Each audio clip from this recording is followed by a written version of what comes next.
Trump renova várias sanções e ainda aplica outras sobre Cuba. O que isso significa? E por que ele faz isso? De novo, estamos vendo o presidente estadunidense realizar uma série de absurdos dentro do seu país, falando absurdos sobre outros países, vídeo caso sobre Canadá, sobre Groenlândia, sobre taxação de China, Brasil e centenas de outros países. Mas agora ele quer causar também com relação às sanções. E aí, será que ele vai sancionar Arábia Saudita, Catar, Emirados Árabes, nações com os quais ele tem muitas e muitas negociações, tem uma amizade extrema e come aqui, ó, na mão de emirs sauditas de várias partes daquele lugar do mundo. Mas não é aí que ele vai fazer isso. É em Cuba, um país minúsculo perante a toda a imponência que significa Estados Unidos e que já tem sanções há pelo menos 6 décadas dos Estados Unidos.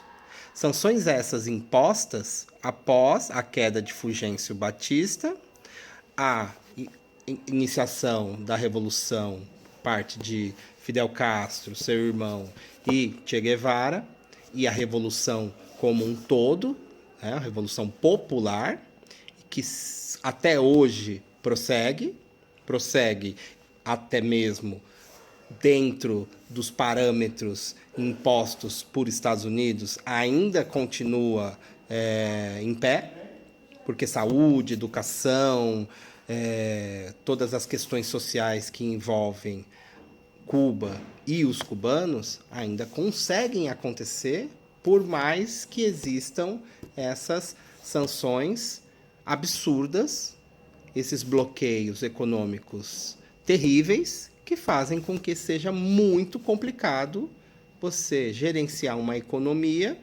e ter contato com outros países.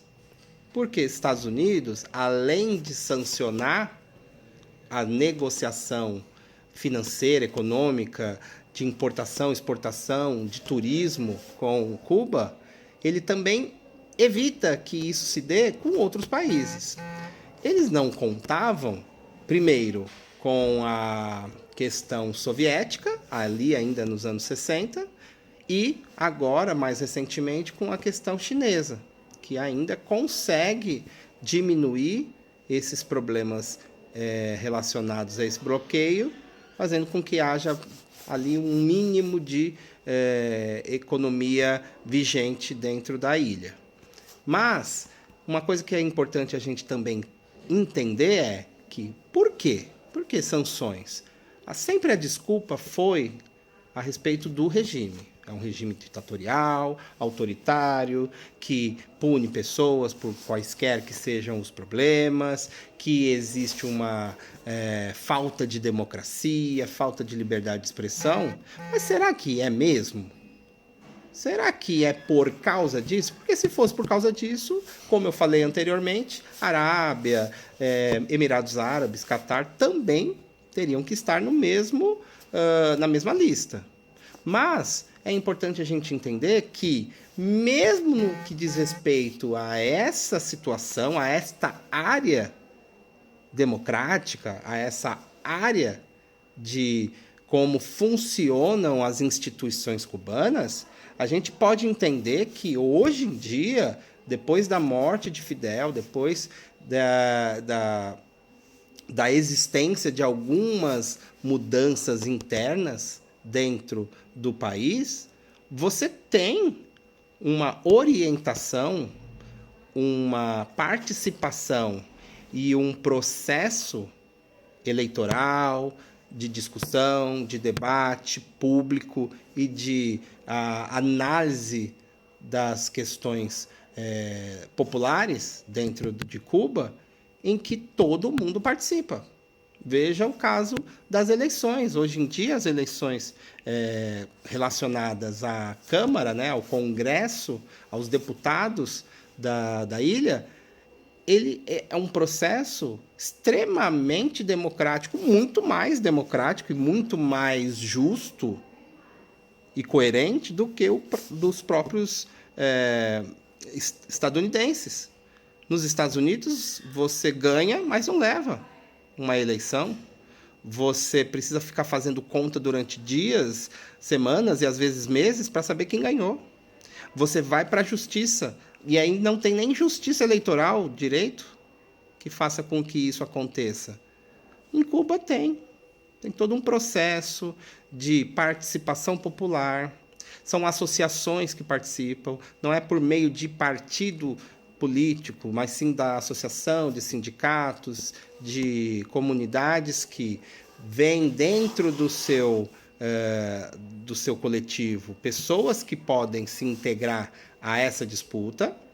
Isso é levado ao crivo do debate público e, posteriormente a isso, alguns são eleitos para se candidatarem. Essa candidatura é levada para uma eleição nacional e quem ganha é que faz todo esse processo para a escolha dos presidentes de Câmara, vice-presidente e até mesmo o próprio presidente do país. Dessa forma, você tem professores, médicos, educadores em geral, sociólogos, pessoas ligadas à área de comunidades e de sociedades civis que vão participar. Então, existe sim uma base eleitoral que participa e que faz várias coisas para que isso aconteça. Então, essa balela, essa falácia estadunidense de que não tem democracia, não existe liberdade de expressão, é pura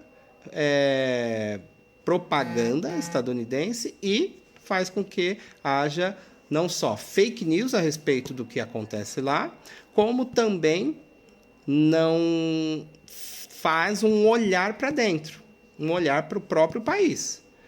Trump hoje trabalha muito mais na jogada do poker, fazendo com que sempre esteja realizando ali uma prática para enganar o oponente, fazendo você olhar para o lado errado. Então é sempre, olha lá, China, olha ali a Rússia, olha ali Cuba, enquanto tem uma série de problemas econômicos, sociais, tributários e até mesmo de violência acontecendo nos Estados Unidos. Será que a gente precisa ainda ter esse tipo de situação acontecendo no mundo? Será que os Estados Unidos, como um império que está sendo derrotado, está falindo, está caindo pelas beiradas, ele também está tentando fazer disso uma forma de tapar os olhos dos seus próprios cidadãos? É esperar para crer.